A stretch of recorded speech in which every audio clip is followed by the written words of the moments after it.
სამშობლო ხდება მამაო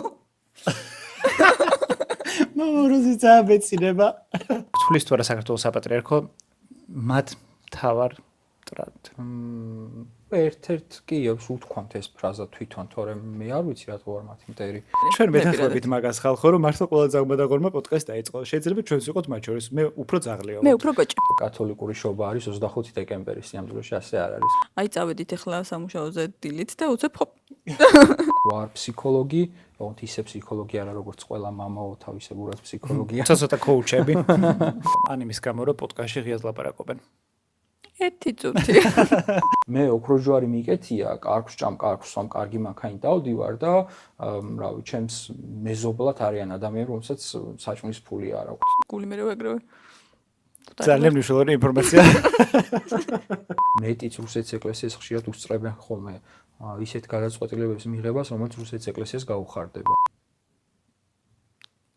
იუ ეკლესიას ამ დროს უნდა ესწავლებინა ადამიანებისათვის რატომ უნდა ვიარო ეკლესიაში იმიტომ თუ კი ამას არ მეტყვი ხო ოდესღაც მომბეზრდება ეს რაც არ უნდა ტრენდი იყოს როგორც დღეს ამბობენ მოგესალმებით ძვირფასო YouTube მაყურებლებო და მსმენელებო თქვენ უყურებთ პოდკასტი ეკლექტიკის 22 ეპიზოდს თაკო რა ამბავია სამშობლო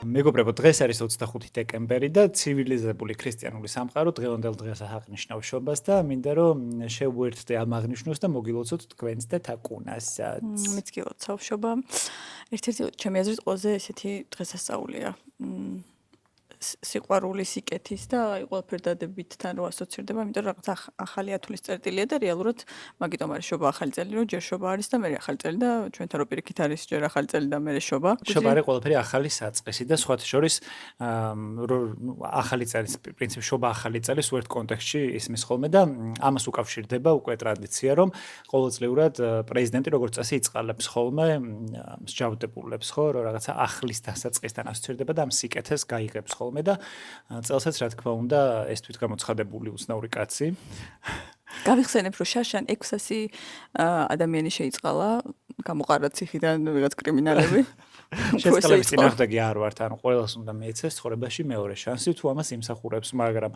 ადამიანები რომლებსაც ციხიდან უშვებ და შემდეგ რო იყენებ პარტაქტიო ოთახელის ბიჭებად რო დაგვარბიონ ისორი ეგ არ არის სიკეთე ეგ არის კრიმინალის ორგანიზება პირადი ინტერესებისთვის და შეწყალებაც თვითონ სიტყვა ნიშნავს რომ რაღაც დაუშავე და მე ან მოვინანიე და ამის გამო ვითხოვ შეწყალებას და ვიღაც ჩემზე უფრო დიდი ადამიანი სიკეთეს გამოიჩენს და შემიწყალებს და ეხლა რო სინდისის პატიმრებს მიადგნენ და შეიძლება პრეზიდენტმა სახელმწიფო შეგიწყალოთ თუ თქვენ დაწერთ ამაზე განცხადებას ეგ უკვე სასაცილოა იმიტომ რომ ამ ადამიანებს არაფერი დაუშავებიათ და რა უნდა მოინანიონ ის რომ ძალიან მნიშვნელოვანი მომენტი ქვეყნისთვის იქითქმენ სადაც უნდა მდგარიყვნენ. პატიმრების წერილები გამოქვეყდა, რომელიც იყო ძალიან ემოციური და ჩემს საყვარელი არის ონესეცხაძის სიტყვები, რომ იძახის, რომ ვიფიქრებო შეწყალებაზე, რომ მომდენო ერთი წელიო, ანუ ერთ წელში გამოსვლა უწევს და ანდრო ჭიჭინაძეს ჰქონდა კიდე ძალიან ემოციური წერილი.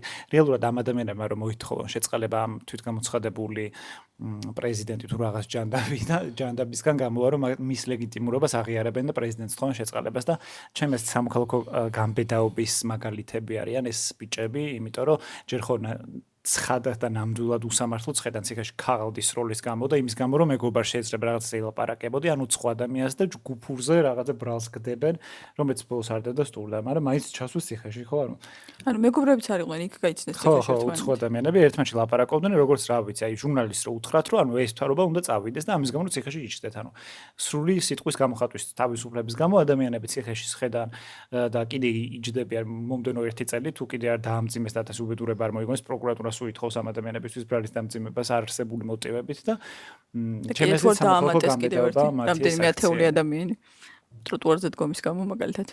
ხო, ან იმის გამო რომ პოდკასტში ღიად ლაპარაკობენ. ერთი წუთი.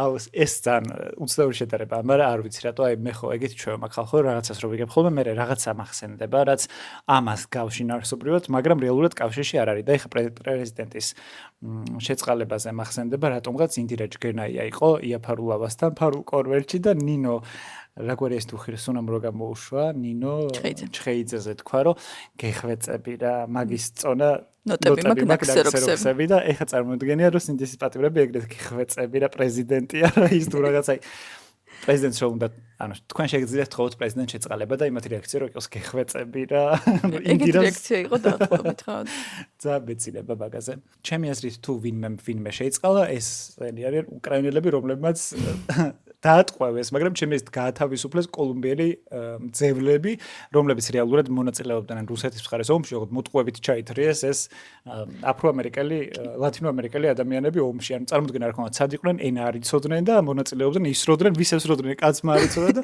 უკრაინამ დაატყვევაო და ჩემს აზრით ეგ გაათავისუფლო, უფრო სწორი იქნება, რომ გაათავისუფლო. არც პირველები არიან და სამწუხაროდ ალბათ არც უკანასკნელები, იმიტომ რომ ჩრდილოეთ კორეაც იბრძვის უკრაინის წინააღმდეგ და აღმერთი მაინც ის რა იციან იმათმა და ვის ებრძვიან. დრამისებრძვიან ნიუსი გავრცელდა რომ ჩრდილოეთ კორელებმა ცეცხლი გაუხსნეს კადიროვის მეომრებს ანუ რუსების მხარეს იბრძოდა ენის ბარიერის გამო ანუ ვერ გარჩეს უკრაინელებისგან და ჩახვრიტეს თავის ცნობენ რომ ერთმანეთს არესროლდნენ და დანარჩენი ყველა ერთი გონიათ და არა მხოლოდ ისინი ემიგრანტები რომლებიც ჩადიან სამუშაოდ რუსეთში ბევრი მათგანი მოხვდა ფრონტზე და მე ისეც ვიცი რომ ანუ ხელს აწერინებენ ზედმეტ თანხას თავაზობენ რომ რუსეთის მხარეს იბრძოლონ უკრაინაში, უკრაინის წინააღმდეგ და ზოგი თანახმა არ არის, მაგრამ ბოლოს მაინც აღმოჩნდება ხოლმე ფრონტის წინა ხაზზე, იმიტომ რომ აი წავედით ახლა სამუშაოზე დილით და უცებ ხოპ. ფრონტის წინა ხაზზე. სასკალი ყაზახები, ტაჯიკები და უზბეკები ეცა. გაუშვეს სისხლი. აუ სხვა ეს ალბათ თქვენ მე შემჩეთ, მაგრამ და სხვა შეიძლება ჩვენც დაგვემართოს იგივე თუ ყველაფერი ისე წავიდა როგორც მიდის. ერთხელ ესე ვსაუბრობდით მე თაკო პოდკასტში რაღაც თემაზე და ყაზახები ესე შემთხვევით ვახსენეთ და რატოღაც ყაზახეთის ეკონომიკაზე გავიწყეთ. საწყალი ყაზახი ქალები. და მათი რაღაცა სოციალური ფონი მართლა ზავნერვულობ, მაგრამ ისე ძალიანაც არის რომ პოდკასტში 10 წუთი ამაზე მელაპარაკ. თუმცა თავისუფლება ყაზახეთს რუსული კანონის. და ჩემი აზრით აი ჩვენ ეკონომიკური გაჭრობა გვეყოფა. შეიძლება თქვი რომ ემიგრანტებს უშვებენო ფრონტის ხაზზე რუსებიო, ჩემს დავალი იქნებოდა რომ მაგ ფრონტის ხაზზე უშნო ეკაც მომხვდარიყო გულისხმობ თემო მჟაბიას, რომელმაც რაღაც ქოცურ პოდკასტში იყო სტუმრად, ანუ ეხა ხო მართლა ჩვენი არ იყოს ყველა როგორც იძახიან ძაღმედოღორმა პოდკასტი დაიწყო. ჩვენ მოგვიწერა არ მაქვს ოღონდ ის ქალი ვინ არის. ჩვენ მეთანხმებით მაგას ხალხო რომ მართლა ყველა ძაღმედოღორმა პოდკასტი დაიწყო. შეიძლება ჩვენც ვიყოთ მათ შორის მე უფრო ძაღლიო. მე უფრო გოჭი. ამ პოდკასტში ლაპარაკობდა რომ YouTube-დან გაგვრიყესო აი თვითონ ჯერ სათიკო ერთხელ იყო მე მგონი მაფიაში, მაგრამ ფაქო რომ მონაწილეობდა, ხო ფაქო ქვია. ფაქო რომ მონაწილეობდა. აუ ერთსაც ვიტყვი უცებ პატარა პაუზა ჩვენი მეგობარი ერთი ლაშიკო რომელიც მწერს ლალი მოროშკინა თუ მაროშკინა დღემდე არ ვიცი რომელია სწორი და რა ქვია არ ვიცი თქო ვიძახი და ეგო 90-იანების გაბანძების ცდილობაა და ეგრე ნუ ვიძახი რომ რა ქვია არ ვიციო ანუ მართლა არ ვიცი ფაქო ქვია თუ არა მართლა არ მახსოვს 90-იანების შუშია ის დაბადებული არ იყო 90-იანების მერეა ქერიმს სადა ეგრე გაბანძებაო ჯეილოსიო და იმის მერეო გადავიდა მოდიდანო და ეგრე ვიღაცაზე ლაპარაკი რომ არ ვიცი რა ქვიაო არისო გოიმობაო და არა ჩვენ მეგობარ ლაშას მინდა მიმართა რომელიც 2000 წელს დაიბადა 2002-ში გონი 2000-ში საერთოდ ხო ლაშა ჩემ მეგობრის სახელი არ მახსოვს რა გვარია რომ კითხო ვერ გავიგზავნებ რა ის ლალი მაროჩკინა ხო და რას ვიწახდი ფაქო ქვია კი ნამდვილად ფაქოს აღარ ეძახიანო პოდკასტშიო და ესო შეჭებითი ის არისო ეს მაფიაში აღარ ეძახიან გაგურიყესო აბა რა გეკონათ ანუ როცა კარგი ტიპები 50 კარგი ადამიანი რომ ორ ადამიანს რიყავს ესე კი თქვენ ორი რაღაცაში ცდებით ხალხო ხო აი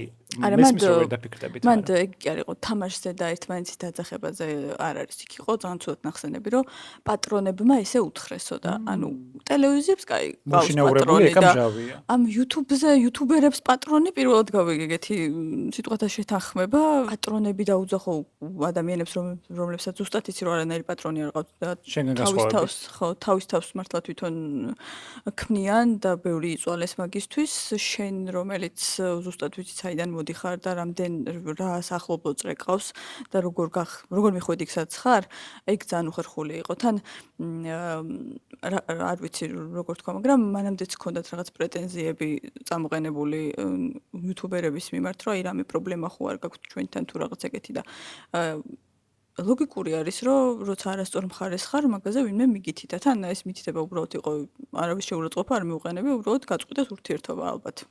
მე ეგრე მივხვდი მაგ პოდკასტიდან და უბრალოდ აი ასეთ ადამიანებს რო კიდე ყოფნით რაღაცნაირად სინდისი არ აქვთ, თავხედობა ყოფნით, რომ აქეთ სხვებს მიაყენონ შეურაცხყოფა, რომ ანუ იმას ყოლია პატრონი, პატრონიანი.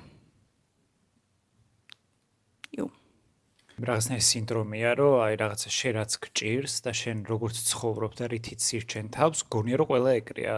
ანუ შენ რო შეგიძლია, იცი რა, აი არსებობენ ადამიანები, ვიზეც ვამბობთ ხოლმე, რომ აი ეგ პრინციპებს არის გამო და მე არ მგონია რომ მას იმხელა თუნდაც ემოციური და თუნდაც ზოგადი ინტელექტი ჰქონდეს, რომ რამე პრინციპები გააჩნდეს, რაც გაყიდა. უბრალოდ ეგეთია. იქ ბერას ძმაკაცობის გამო კი არ არის მომთბარი თავის ადგილზე. ხვალ შეიძლება ხაბეშუმა რო გადაუხადოს, ხაბეშულის ძმაკაცი გახდეს, თორე არ მას უპრინციპო ადამიანებს არც მეგობრობა შეუძლიათ, არც პარტნიორობა შეუძლიათ, არც საქმის კეთება შეუძლიათ ხარისხენა და არაფერი არ შეუძლიათ. ანუ ნუ გიკვირთ, რომ ადამიანებს თქვენაირ კონფორმისტ არსებებთან ჩემ ბოლდროინდელი საყვარელო ბიოლოგიურ მასასთან კომუნიკაცია არ უნდათ. ხო, აქ ამბავი არის ის, რომ მეორე მხარიდან არასდროს არ გამიგია მათზე საუბარი, არც ცუდი არ გამიგია და არც კარგი არ გამიგია და უკვე მეორეჯერ არის, რომ ისინი იწყებენ მათზე საუბარს, რომ აი როგორი არასწორი ადამიანები არიან, რომ პატრონის დაკვეთით გარიყეს. თაკო, ეხა ეკლექტორად უნდა შევცვალოთ თემა, მაგრამ ტაქსებით რამდენად გგზავრობ? იშვიათად. ერთი მიზეზი, რომ ძალიან ძვირია. თან მე არ ვცხოვრობ ქალაქის ცენტრში და კიდევ უფრო ძვირია და ძვირს რო თავი დავანებოთ, შეიძლება უბრალოდ ვერ მივიდე. ბოლოს რო ცოცხალი ცოცხალ მკვდარი შეიძლება მივიდე, მაგრამ აი უბრალოდ ვერ მივიდე, იმიტომ რომ საცობებია და გადაადგილება მიჭირს და მირჩევნია რომ ტრანსპორტი გამოვიყენო. ნუ თუ ბასლაინი მიდის ავტობუსში ავიდი ან მეტროთი, რომელიც არც ისე კომფორტულია, მაგრამ მივდივარ მაინც რაღაც დროს მაინც ვთვლი, რომ აი სადღაც 9 საათში ვიქნები, 1 საათში ვიქნები ან ასე შემდეგ, მაგრამ აი ტაქსის ფასები უკვე ნებისმიერ დროს არის ძალიან ბევრი და ის რომ ახსენდება 5 ლარად რო ყველგან მიდიოდი. 5 ლარად. ხალხო მე ვცხოვრობ ბაკერში და მუშაობ საბურთალოზე და ჯერ კიდე რამდენიმე წლის წინ, 6-7 წლის წინ რო გამეჩერებინა ტაქსი, ქეშად 4 ლარად მოვიდოდი. და გუშინ ჩავწერე, მე ძანხშად ვიყენებ ტაქსებს და გუშინ ჩავწერე და დამიწერა 16 ლარი. და იმ რუსულ კომპანიაში არ ვამოწმებ, თორე ვიცი რომ უფრო იაფია და ეგრე არ შეიძლება. 16 ლარი და აეროპორტში წაგიყვან და ალბათ რაღაც დროს. ანუ ტაქსის ფასები და მე როგორც ხშირად ვგზავრობ, იმიტომ რომ სოციალურ ფოტო მაქვს და ტრანსპორტს ვერ ვიტან და ცოტათი თავს ვიმართლებ ამით, იმიტომ რომ მანქანაც ყო შემძე, მანქანით ვერ უფრო ბიუჯეტურად გამოვალ, მაგრამ მეზარება. ამ სასოფლში დგომა არ შემიძლია, მეჩვენია სხვა მატაროს და მაგ დროს გზაში რაღაცა ვაკეთო რა, პოდკასტის ტექსტი და მოვსერჩვან რაღაცას ვაკეთებ უეჭველე იმ გზაში. მე ვერ ვაკეთებ გზავრობის დროს ვერაფერს ვერ ვსკროლო, გული მე ვეგრევე. ძალიან მნიშვნელოვანი ინფორმაცია. ხო და ამ ტაქსის ფასები ჩემს არის ძალიან კარგი ინდიკატორი, როგორ ქვეყანაში ვცხოვრობთ, იმიტომ რომ თუ მე ადამიანი რომელიც მაგალითად მუშაობ ტელევიზიაში და მაქვს საშუალო ნომინალურ ხელფასზე ცოტა ნაკლები შემოსავალი. ანუ ადამიანები, რომლებიც მუშაობენ მომსახურების სფეროში, იქნება ეს მაღაზია, იქნება ეს სილამაზის სალონი, კვების ობიექტი თუ სხვა, ვიცით ამ ადამიანებს რამდენი აქვს ხელფასი, ხო? ანუ შეიძლება ზოგს ჰქონდეს იმ ჩემი ცოტა ხელფასის ნახევარი. ანუ ეს ადამიანები ტაქსის ვერასდროს ვერ იმგზავრებენ.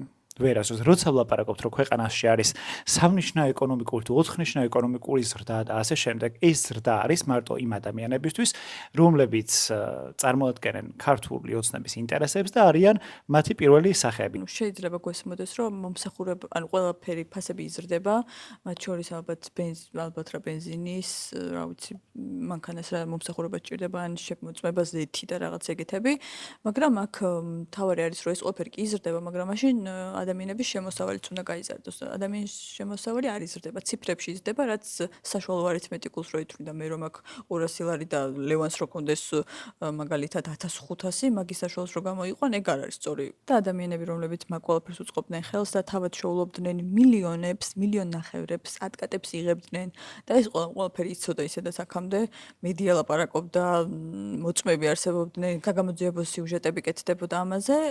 ზოგ-ზოგიერთებმა ეხლა გაიგეს და მაგალითად ალბათ რო ვერასდროს ვერ წარმოიდგენდა თვითონ და ბევრი ჩვენგანიც მაგალითად გრიგოლ ლილუაშვილი რომელიც რამდენიმე კვირის წინ იყო სუსის უფროსი ბიძინა ივანიშვილის ძალიან ახლო გარემოთვის წევრი რომელსაც ვიცით რომ ძალიან ენდობოდა. ფაქტობრივად იყო ქართული ოცნების ერთ-ერთი მთავარი სახე. კი. და აი ამ რაღაცა კოცური არქიტექტურის სათავეში რამდენიმე ადამიანთან ერთად იდგა და როგორც კი აღარ დასჭირდათ, მაშინვე მოაშთეს და პროკურატურა ედავება რამდენიმე მილიონ ამერიკულ დოლარზე ქრთამის აღებას ხალხო და ეს ინფორმაცია არის ოღონდ 2019, 20, 21, 23 წლების და ამ ყველაფერზე ინფორმაცია ისეც ჰქონდათ. თვითონ ჰქონდა. თვითონ არც ხონდა, თვითონ ხომ მაგაზე მუშაობდა რომ ეგეთი რაღაცები ეგროვებინა, მაგრამ ისეც ჰქონდათ, ხო ვიცით არა, უბრალოდ ახლა დასჭირდათ ლილუაშვილი, აღარ დასჭირდათ უბრალოდ და აი მოდი ცოტა დავაწყნაროთ სიტუაცია, რომ ლილუაშვილს შევწენოთ რაღაცა. მე ვიტყოდი რომ ლილუაშვილი ხა დასჭირდათ, იმიტომ რომ ამ BBC-ს საგამოძიებო ფილმზე ისეთი ამბავი ატეხილი, რომ რა არის სადეს ამ თემის გადაფარვით და მოდი იქნებ ეს ლილუაშვილი შევწიროთ და ცოტა, მაგრამ არ შველის, იმიტომ რომ მეც ხოლმე საერთოდ არ ნახსენები. როგორ? ეგ საქმე საერთოდ არის ოღონდ ახსენებელ ლილუაშვილის ამბავში. არა, მე გულისხმობ იმას, რომ რაიმე სხვა თემა ოღონდ არ ვილაპარაკოთ BBC-ს ამ გამოძიებაზე. თუმცა ნახსენებია, რომ ლილუაშვილის აი ამ ბევრ ქრთამთან ერთად ერთ-ერთი მთავარი თემა იყო, რომ მას ჰქონდა ეგრეთ წოდებული კოლ-ცენტრები. და ამ პროკურატურა რო ედავება იწახის, რომ ამ კოლ-ცენტრებს უმეტესობა ოღონდ სხვა პირებს ჰქონდათ, რომლებიც ოპოზიციურ მედიებს აფინანსებდნენ და ამის გამო ოპოზიციური მედიები არ ამბობდნენ, რომ ლილუაშვილიც კოლ-ცენტრების საქმეში გახვეულია და ამ დროს 2023 წელს ხალხო ტელეკომპანია ფორმულას მთავარ არხს და პერსონალურად ლევან ხაბეიშვილს უჩივლა ლილუაშვილმა სასამართლოში, იმიტომ რომ აშუქებდნენ ეს ტელევიზიები და ეს ადამიანი ამბობდა, რომ ნამდვილად ის ფლობს კოლ-ცენტრებს და სასამართლომ რა თქმა უნდა გაამართლა და ცილის წამებაში დაასტო ბრალი ამ ორ ტელეკომპანიას და იმ პოლიტიკოს, რომ ეს იყო ტყვილი. თუმცა დღეს იჭერენ იმის გამო, რაზეც 2 წლის წინ მედია ლაპარაკობდა და ახლა პროკურატურა იძახის, რომ ამასო მედია არ აშუქებდაო, იმიტომ რომ მათი ინტერესის სფეროში არ იჭრდა, იმიტომ რომ თვითონ ფინანსდებოდნენ კოლ-ცენტრებიდანო. ამ ლოგიკაში ვეღარ დავეწე, მაგრამ ეგრეა. ანუ ჩვენ არ ვაშუქებდით იმას, რასაც ვაშუქებდით, იმიტომ რომ გაშუქება აგურწარეს. მოვამთავროთ ეს შესავალი ნაწილი, იმიტომ რომ არ დაიღოს ჩვენი მაყურებელი და გადავიდეთ სტუმარზე, რომელთან ერთადაც დავიწყებთ იმ თემით, რომელთაც ეს ნაწილის დავიწყეთ კერძოდ შობას გულისხმობ, იმიტომ რომ მნიშვნელოვანია ვიცოდეთ, რატო აღნიშნავს ცივილიზებული ქრისტიანული სამყარო შობას 25 დეკემბერს. ჩემს პატარა დას გაიცეს პასუხი კითხვაზე 7 იანვარს რატომ მღერით 25 დეკემბერსს. ვერასდროს ვერ იგებდა ბავშვი და ეხა იქნებ. მისი პატარა და ბავშვი ჩემხელა. ანუ პატარა იყო, როცა ეს კითხვები ქონდა. მე დღემდე მაინტერესებს.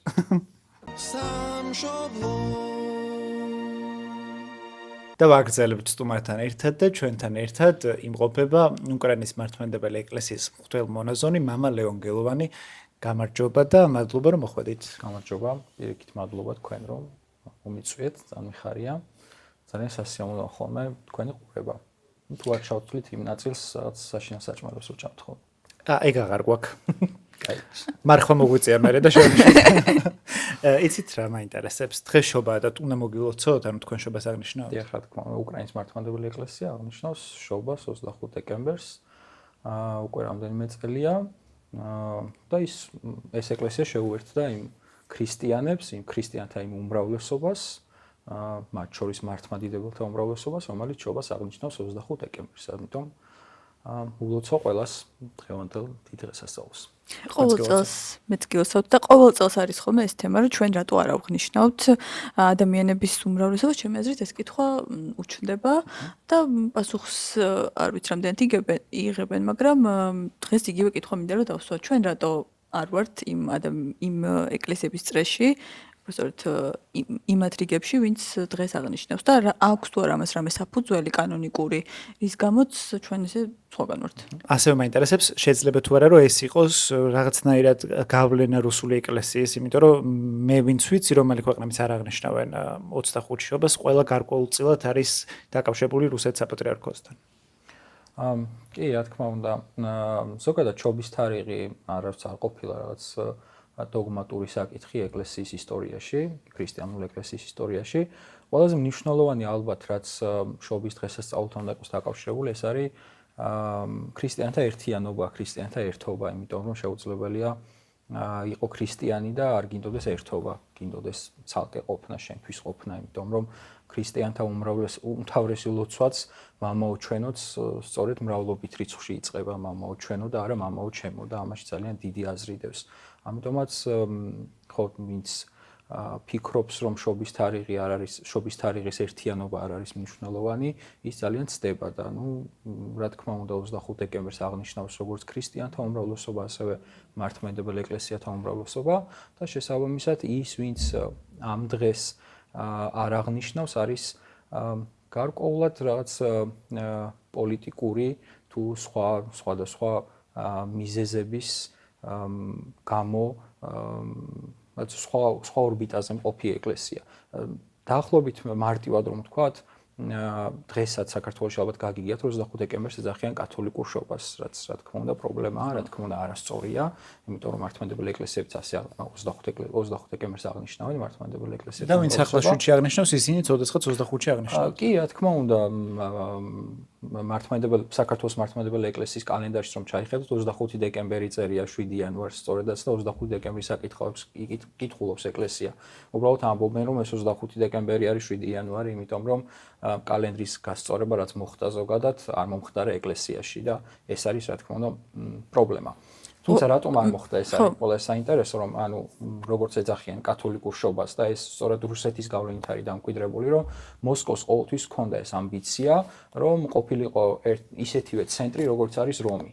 მე როგორც ვიცი, ქართული ეკლესიაც 1925 წლამდე აღნიშნავდა 25 დეკემბერს, მაგრამ მე ხალხი ვერ დაეწია ახალ კალენდარს, თუ რაღაც ესეთი მიზეზი იყო და დროებით უნდა გადავიცან, ამ გადავალთ, მოდი აღვნიშნოთ 7-შიო. ეგ რამდენად სწორია? ეს არის ავტოკეფალის. ეს დროებით რატო გაგრძელდა 1 საუკუნე? ავტოკეფალის აღდგენამდე საქართველოს ეკლესიაში აღინიშნებოდა 25 დეკემბერს საეკლესიო კალენდრის 25 დეკემბერს შობა, მაგრამ ეს არის პერიოდი, როდესაც შესწორებული არ იყო კალენდარი, შესაბამისად ეს პრობლემა ნაკლებად იდგა. და მაშინ, როდესაც უკვე სოფლიოს მართლმადიდებელმა ეკლესიებმა გადაწყვიტეს და გადავიდნენ იმ კალენდარზე, რომელიც სახელმწიფოში მოქმედებდა და ბუნებრივია, რომ ეკლესია იმ კალენდრით უნდა მოქმედებს, რომელიც სახელმწიფოში მოქმედებს. არ შეიძლება ვთქვათ, რომ 2 აპრილი არის 5 ივლისი, იმიტომ რომ მას რაღაც არანორმალურია, ხო? როდესაც უკვე ეს მოხდა, საქართველოს ეკლესიამაც სცადა გადასვლა ახალ სტილზე, თუმცა ხო ეს ვერ ვიტყვით რომ არ იყო მრევლის მზაობა, უფრო მეტად ეს იყო პოლიტიკური პროცესების პრობლემა, თუმცა რა თქმა უნდა მრევლის მზაობაც მნიშვნელოვანია უკრაინის ეკლესიაში, ეს პირდაპირ არ მომხდარა გადასვლა, 1 წელი იყო, როდესაც სინოდმა მიიღო დადგენილება, რომ სამრევლოებს თავად მიიღოთ გადაწყვეტილება თუ სურდათ რომ შეესრულებინათ 25 დეკემბერს საშობაო ლიტურგია და როდესაც სამრევლოების უმრავლესობამ მიიღო ეს გადაწყვეტილება და უმრავლეს ნაწილში ჰქონდათ სურვილი 25 დეკემბერს აღნიშნულიყო შობა, შემდეგ უკვე ეს ციფრები გაიგზავნა სინოდალურ კომისიაზე, თუ რამდენს ჰქონდა სურვილი და როდესაც ნახეს რომ ეს იყო ფაქტობრივად მრევლის სურვილი, ხო?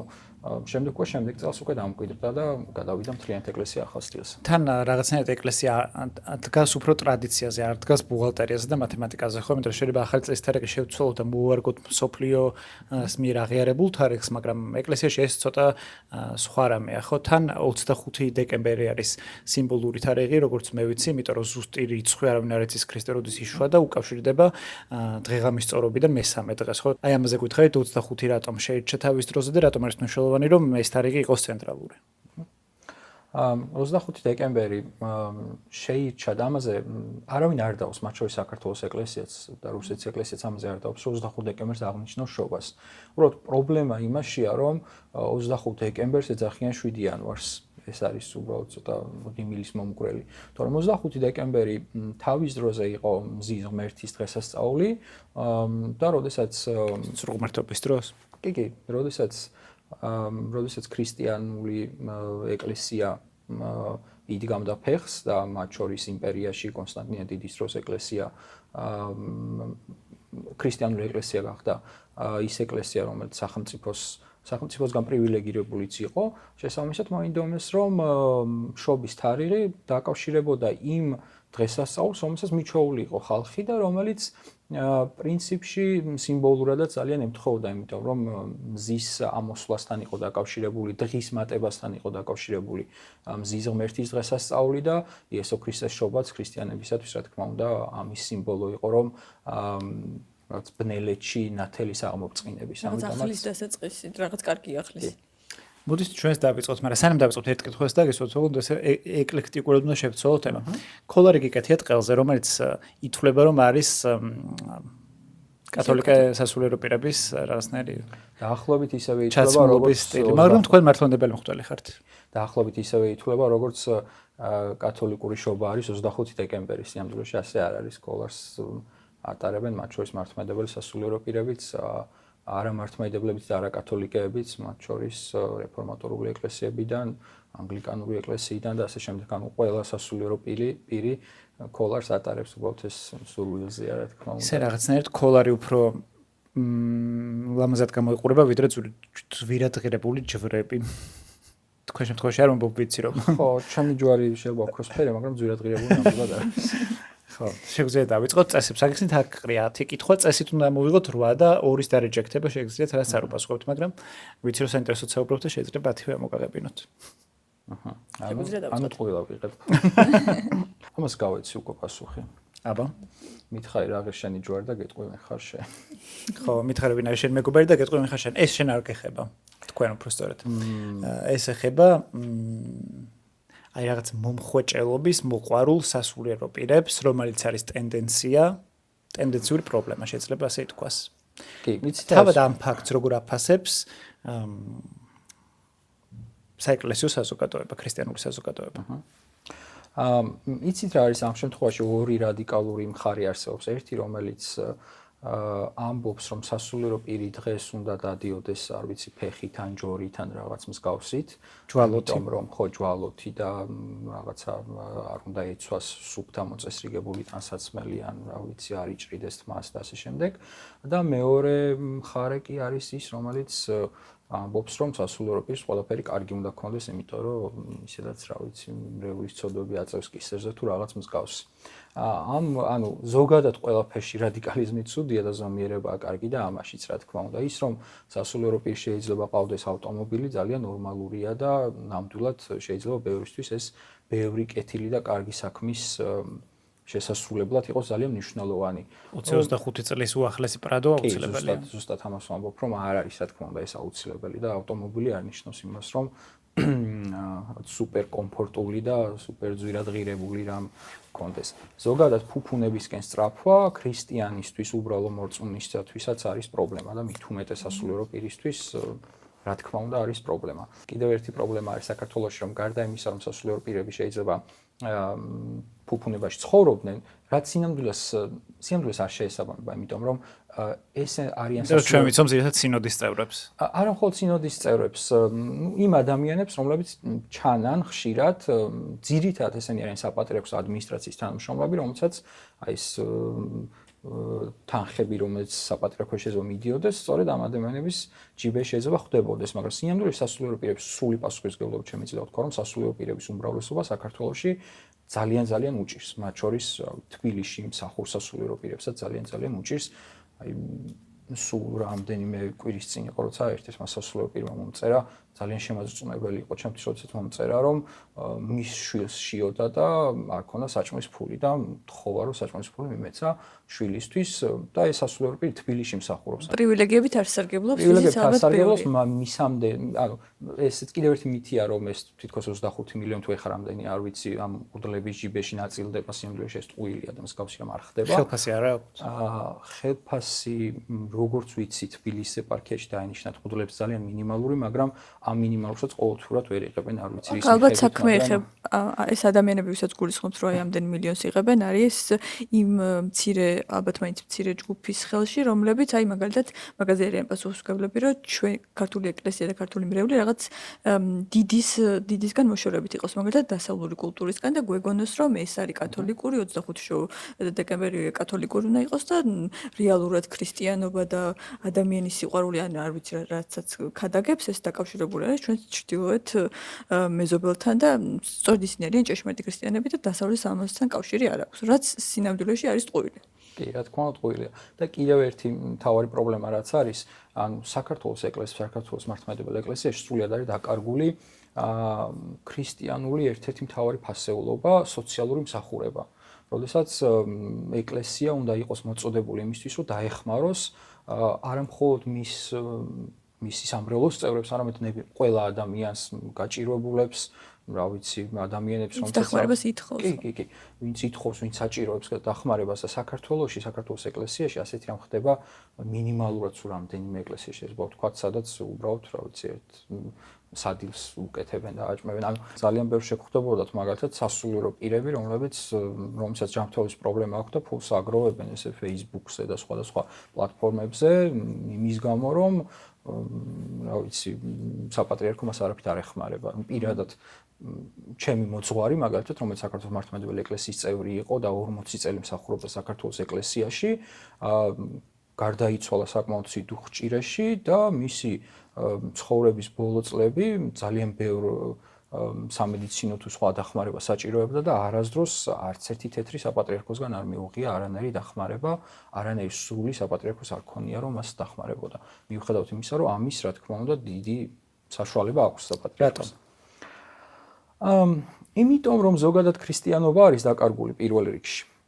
ქრისტიანობის მთავარი არსი, როგორც თქვი, რომ ეს ერთიანობა და ერთიანობა არ გულისხმობს იმას, რომ მხოლოდ უბრალოდ ერთად ვართ, ხო? ერთიანობა გულისხმობს იმას, რომ თუ კი თქვენ გიჭირთ, მე ვალდებული ვარ, რომ დაგეხმაროთ. ჩემი პასუხისმგებლობა როგორც ქრისტიანის მღვდლობას რო თავი დავანებოთ. და რადგანაც ეს სრულად დაკარგულია, ხო, შემდეგ უკვე სოციალური მსახურება არის მთლიანად ჩამოშლილი ეკლესიაში, იმიტომ რომ სწორედ ამიტომ ჩანს ვიღაცას რომ ოქროს ჯვარი უკეთია, იმიტომ რომ მე თუ ოქროს ჯვარი მიკეთია, არ არის ოქროსი, მაგრამ მაინც და რავი, ათასობით გაჭირებულს ვეხმარები, ხო, ამ ოქროს ჯვარზე არავინ აღარ დაიწყებს ყურებას. სწორედ ეს არის მთავარი პრობლემა, რომ მე ოქროს ჯვარი მიკეთია, კარგს ჭამ, კარგს სვამ, კარგი მანქანით დავდივარ და რავი, ჩემს მეზობლად არიან ადამიანები, რომელსაც საჭმლის ფული არ აქვთ და მეზობლად რად გინდა ჩემი თანამსახური მღვდელი შეიძლება იყოს ისეთი, როგორც უკვე ვახსენე, რომელსაც შვილის გამოსაყვებად არ ქონდეს ელემენტარული საშუალება. კი, ნამდვილად. როგორც ქვეყანაში ყველა მოსახლეობას როგორც უჭირს, ის ამის ნაწილი არიან მღვდელმსახურები, რომლებიც რაღაც პრივილეგიებით არ სარგებლობენ და რეალურად იგივე პრობლემები ექნებათ, რაც ყველას. ხო, სამოქალაქო ნაწილშიც ერთეულები ჭამენ და სასულიერო ნაწილშიც. გავხსენე. ან სამწუხარო არის, რომ გვინდა თუ არ გვინდა, აი სწორედ მაგ მცირე ნაწილის, რომელიც ჩანს და რომელიც ანათებს თავისი ოქროს ჯვრით, ეგენი არიან დაკავშირებული. ან ჩვენთვის შეიძლება სიმბოლოდ ეგენი იქცნენ, რაც სამწუხარო არის ჭეშმარიტებისგან დაცლილი. რა წერია? მეორე მოვიდა მღვდელი ანაფორის გარეშე. ხა, უკრაინის მართლმადიდებელ ეკლესიაში დავაზუსტოთ კითხვა. ჩვენ ვიცით ერთმანეთს ესე უმეგობრობ შეიძლება ითქვას და მინახე ანაფორის გარეშეც ხო, ანუ და თავიდან როგორ ნახე ძალიან გამიკვირდა რომ ეს ანუ რანაირად ხდება, ანუ ჩუმად გამოდიხარ და ანაფორას იხდი თუ რასაკეთებ.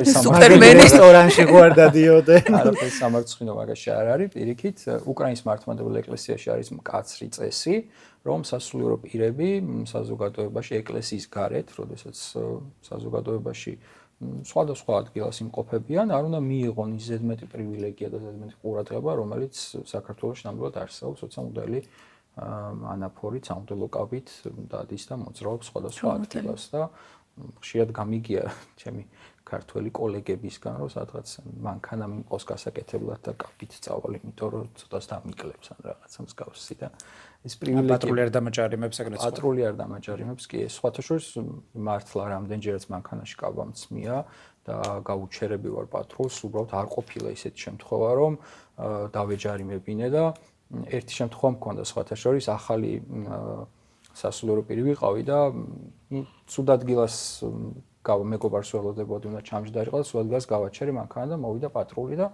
მივეც საბუთები რა თქმა უნდა ვიცოდი რომ დავარღვიე წესი დგომის მაშინ არ მახსოვს 10 თუ 20 ლარი ყირდა ეს ჯარიმა და პატრულის თანამშრომლმა ვერ დაინახა რომ მღვდელი ვიყავი თავიდან და როდესაც ჯარიმა მომიტანა შემდეგ დაინახა უკვე რომ სამღვდელო კაბა მეცვა და ძალიან შეშფოთებულმა მითხრა რომ უი თქვენ მამაო ხართ თუ კი მეთქი რა ბოდიშიო მე ბოდიში მომიხადა და ძალიან შევიცხადე რომ ბოდიში რატო ამ პირიქით ბოდიში მე დავარღვიე კი ბატონო ამ ჯარიმას გადავიხდი რა თქმა უნდა ეს იყო ჩემი დანაშაული და როდესაც წავედი თან საკმაოდ ისე მალე ვიცი ხომ ჯარიმა უკვე მაქვს რომ გადავიხადო როდესაც საჭესთან აღარ ვიჯექი მცადე რომ ეს ჯარიმა გადამეხადა და აღმოაჩინე რომ უკვე გადახდილი იყო ანუ ამ პატრულის თანამშრომელმა თვითონ იმდენად ცუდად იგრძნო თავი რომ მოდელი დააჯარიმა რომ თვითონვე გადაიხადა დამასწრო ჩემი ჯარიმის გადახდა ეს ისტორია მეტყვით და ეს პატრულის თანამშრომელი აღმოჩნდა ირაკლი დგებუაძე არა არ ვიცი ნამდვილად ვინ აღმოჩნდა ეს პატრულის თანამშრომელი არ მახსოვს ვერც გავიხსენებ ალბათ წლების წინ იყო ეს უბრალოდ ხო იმიტომ ვახსენე რომ აი პრივილეგია რომელიც შეიძლება მოდელმა მიიღოს მიუხედავად იმისა უნდა თუ არა იმიტომ რომ მართლა არ მინდოდა და მართლა ძალიან უხერხულად ვიგრძენი თავი მაგრამ ხო სამღვდელო კაბა ამ პრივილეგიას ანიჭებს ხოლმე ადამიანს ამიტომაც უკრაინის მართლმადიდებელი ეკლესიაში პირიქით მკაცრად არის განსაზღვრული რომ მღვდელმა ასე გარეთ უბრალოდ თუ კი არ არის ან ეკლესიაში ან არ არის ოფიციალურ პირად მიწვეული როგორც მღვდელი მაშინ კაბით არ უნდა იაროს ბავშვობა 90-იანების გლდანში ხო, რაღაც 90-იანები გაქვს გამოვლილი შენც, ხო, ოღონდ ბავშვობის პერიოდში მეტნაკლებად 13-იანი ვარ და კი 90-იანები. და დაიბადე თბილისში. გლდანში კერძოდ. მაინტერესებს აი შენი ბავშვობის წლები რო გაიხსენო და როგორ მიხვედი ეკლესიამდე ბოლოს. ჩემი ბავშვობის წლებში რამდენი იყო შავბნელი 90-იანები შენს გარშემო? ხო, აი ძალიან მიყვარს ხოლმე, როდესაც ადამიანებს რაღაც ნოსტალგია აქვს 90-იანი წლების რაღაც სხვადასხვა ნივთების თუ რაღაცების მიმართ და საერთოდ არ მაქვს, იმიტომ რომ არაფერი არ იყო ისეთი, რასაც შევნატრი და რაც ტკბილად მახსენდება ნამდვილად. სიგუას ნამცხვარი? არა, არც სიგუას ნამცხვარი და არანაირი ტკბილეული, რომელიც მაშინ მიუხედავად იმისა, რომ ტკბილეული ძალიან მიყვარს. ხო, რთული იყო, ვფიქრობ, ყველა ბავშვისთვის მაშინ ცხოვრება, განათლების მიღება განსაკუთრებით რთული იყო. ხშირად როცა ვიხსენებ ხოლმე ძალიან მეცინება იმაზე, რომ ერთხელ მახსოვს, არ ვიცი საიდან ავიჩემე, მაგრამ მინდოდა, რომ რაც ბერძნული მითოლოგიიდან რომელიღაც ღმერთს ვერ ვიხსენებდი რა ერქვა და ჩემი კორპუსთან ახლოს ბიბლიოთეკა იყო და ჩავედი და იქ სადაც ერთი კვირა ვეძებდი სხვადასხვა წიგნებს სადაც ვიპოვიდი ამის სახელს და აღმოვაჩენდი და მართლა ძალიან ბევრი წიგნი წავიკითხე რომელიც აი არაფერში არ გამომდგომია სიმართლე რო ვკითხოთ მაგრამ ეს მაინტერესებდა და ვეძებდი ერთის მხრივ რა თქმა უნდა გარკვეულწილად კარგი იყო რომ ამ წიგნებს კითხულობდი ისეთ რაღაცებსაც შეიძლება წაგეკითხა, რაც არ გქონდა გეგმაში, იმიტომ რომ რაღაც ინფორმაციას ეძებდი, მაგრამ მეორეს მხრივ ხო ის რაშიც დღეს შეიძლება რაც 5 წამი დაგეხარჯოს, მაშინ 1 და 2 კვირა იხარჯებოდა და ამიტომაც ვფიქრობ, რომ მაინც რა თქმა უნდა განათლების მიღება იყო გაცილებით უფრო რთული, ვიდრე დღეს არის. დღეს გაცილებით მეტი საშუალება იმის, რომ ადამიანმა განათლება მიიღოს სხვადასხვა გზით. თუმცა ამ საშუალებების მოსწრებას ცდილობენ ახლა განათლების რეფორმით ეს უნდა ჩამოგვეხებინა ახლა გაგწელ. კი. აი, რო არაფერი არ ხდებოდა იდეაში მაგ დროს ეკლესია იყო ერთი ანუ ადგილი, სადაც შეიძლება ადამიანებს თავი ეპოვათ, ან ნუგეში ეპოვათ, ან იყო ადგილი, სადაც ნუგეში შეიძლება ეპოვა, სადაც ეს იყო რაღაც საზოგადოების ისეთი ღირებული თავშეყრის ადგილი ვიტყოდი, ზუსტად მაგ წლებში 90-იანების ბოლოს 2000-იანის დასაწყისში, სადაც იკრიბებოდა მრავალი ადამიანი მაშინ და ეს იყო ზუსტად ის დრო, როდესაც ეკლესიები ივსებოდა და ზუსტად ამ დროს ჰქონდა ჩემი აზრით საქართველოს ეკლესიას საშუალება რომ ამ ადამიანებისათვის მიეცა ის რაც აკლდათ. მისცა? არა. სამწუხაროდ ვერ მისცა და ამის ნათელი მაგალითია რომ დღეს საპატრიარქო წირვებზეც კი სამების საკათედრო ტაძარი არამც თუ ვერ ივსება, ნუ მეოთხედიც კი არ არის შევსებული ამ ტაძრის. 90-იანებში იყო ტრენდი ეკლესიაში სიარული და ახლა თითქოს აი ამას პირიქით უკან მიდის ხო? 90-იანებშიც არა, მე მახსოვს ჩემს ბავშვობაშიც მე მე თვითონ დაბრუნდა ეს 2000-იანების 2000-იანების წელს მე დავდიოდი 8 წელი ყოველ წიროულს არ ვეცდენდი. ასე ვთქვი, მივიდოდი დასასვენებლად მამაოს გამიგებდი ნებართვას, რომ იქაც ახსარებელმა ჩავაბარო. ხო, ეგრეთ წოდებული უწმინდური ნაცების დროს ხდებოდა, სხვათა შორის ეგრო ტაძრები ივსებოდა. კი, ნამდვილად და ეს იყო პერიოდი, როდესაც ადამიანები რაღაცნაირად აი მექანიკურად მიყვებოდნენ ამ ყველაფერს, ამ დინებას, ეკლესიაში უნდა გევლო, ეს იყო სავალდებულო და სწორედ ეკლესიას ამ დროს უნდა ესწავლებინა ადამიანებისათვის, რატომ უნდა ვიარო ეკლესიაში, იმიტომ თუ კი ამას არ მეტყვი, ხო, ოდესღაც მომბეზრდება ეს რაც არ უნდა ტრენდი იყოს, როგორც დღეს ამბობენ, ხო, მაინც მომბეზრდება ეს აუცილებლად და ეკლესიამ არაფერი არ უთხრა ამ ადამიანებს, უბრალოდ უთხრა, რომ ხო, სავალდებულოა, შემდა იარო რაღაცა ასე. იმიტომ რომ მე ასე ვამბობ. კი, აი ზუსტად იგივე, აი რაც შენ ამბობ, რომ სავალდებულო იყო, აი ეგ გამოცდილება მაქვს ვსმეთ, რომ აი მოვინდომე, არ მახსოვს რამდენი წელს ვიყავი, ალბათ მე-8 კლასში ან უფრო პატარა, რომ აი აღდგომის მარხვაზე თან ვიმარხულებ და თან ეკლესიაში მივდით. აი ორი კვირის მერე მივხვდი, რომ ყოველ შაბათ-კვირას აი სამსახურში დადიან ხალხი, ესე დავდიოდი და იქ არაფერი არ იცვლებოდა. ანუ საინტერესო არ იყო, არაფერს არ ვიგებდი, თითქოს ერთი და იგივე რაღაც ხდებოდა და აი ეს რო სწორედ გამოეყენებინა თუნდაც ქადაგება წირვის ბოლოს, ალბათ აი მაგ შედეგამდე კი, პრობლემა ის იყო, რომ 2000-იანების დასაწყისში განსაკუთრებით ეკლესიას არ ქონდა მზაობა სწორედ ამდენი ხალხის განათლების, ამდენი ხალხის მიღების სწორედ იმიტომ, რომ თვითონ სასულიერო პირებს არ ქონდათ მიღებული ის განათლება. კი, ბევრი ამბობს ხომ, რომ ეკლესია 90-იან წლების შემდეგ ძალიან გაიზარდა, მაგრამ პრობლემა ის იყო, რომ მისი ხარისხი არამც თუ გაიზარდა, პირიქით აბლა დაეცა. მიუხედავად იმისა, რომ მანამდე ძალიან რთული წლები ქონდა გამოვლილი საქართველოს ეკლესიას მათ შორის. შესაფარი პოვა ბევრმა სწორედ ამ კაბის ქვეშ და შეიძლება ეგეც იყო მიზეზი. ხო, შეიძლება უბრალოდ თავშესაფარიც არ იპოვა, მაგრამ ნუ თვითონვე არ იცოდა რა საკეთებდა ეკლესია თავისთვისვე, თუ კი მღვდლისთვის იყო რაღაცა ეს შაბათ-კვირას სიარული რაღაც მექანიკური და უბრალოდ არ სვამდა კითხვა.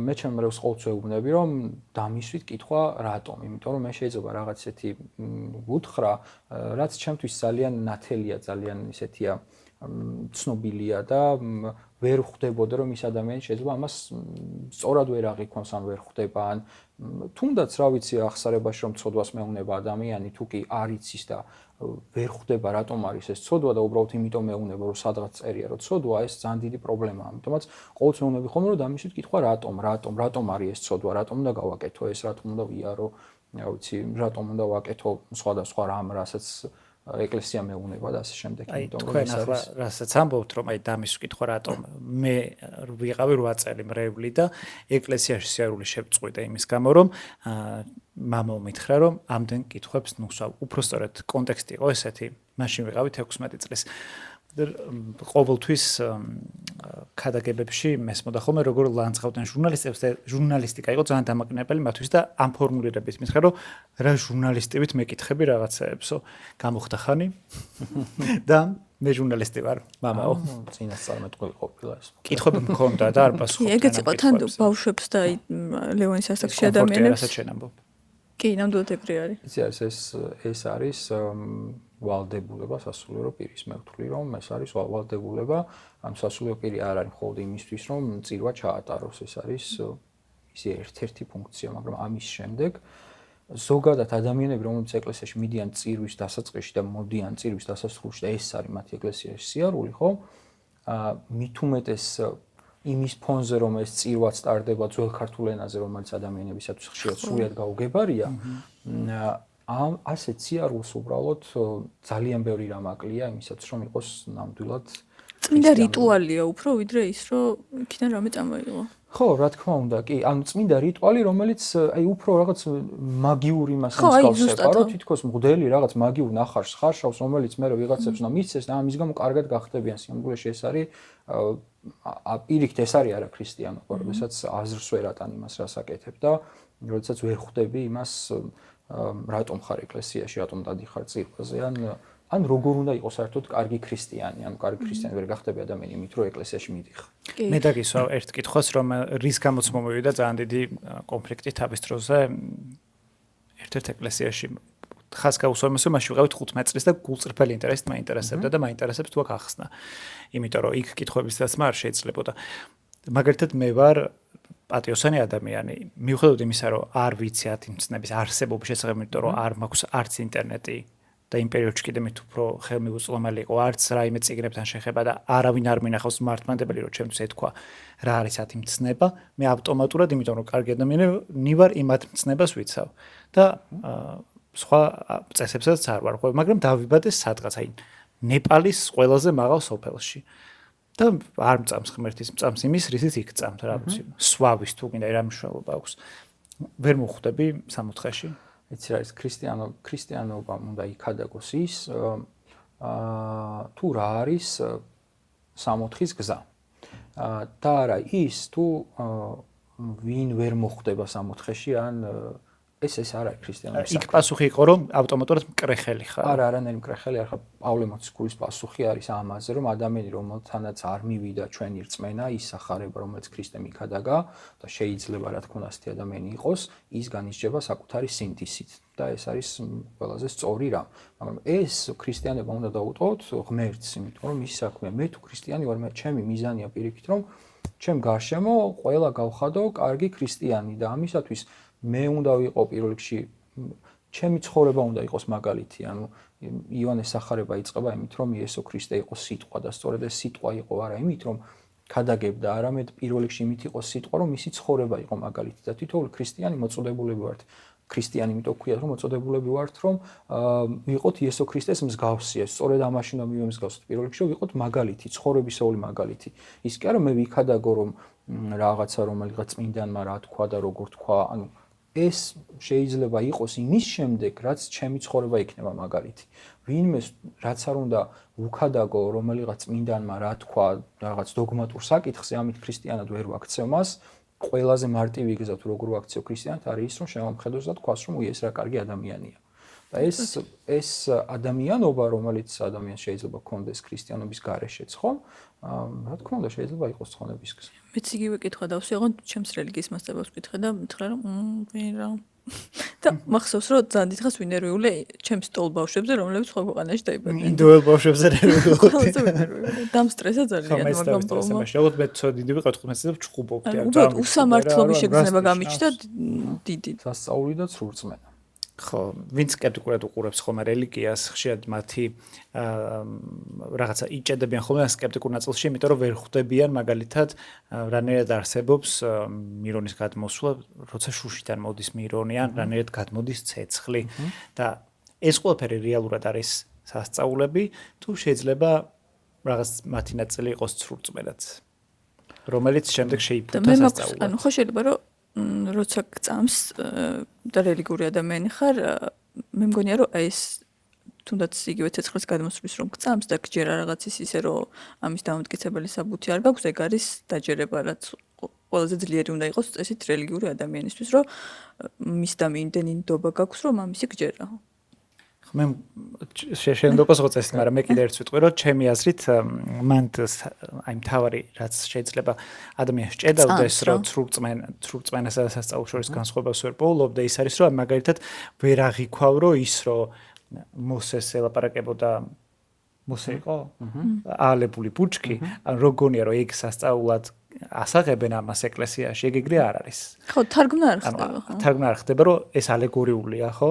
თავიდან ბოლომდე, მაგრამ ასევე არსებობს კონკრეტული სასწაულები, რომელზეც ეკლესია ამბობს, რომ ნამდვილად მოხდა.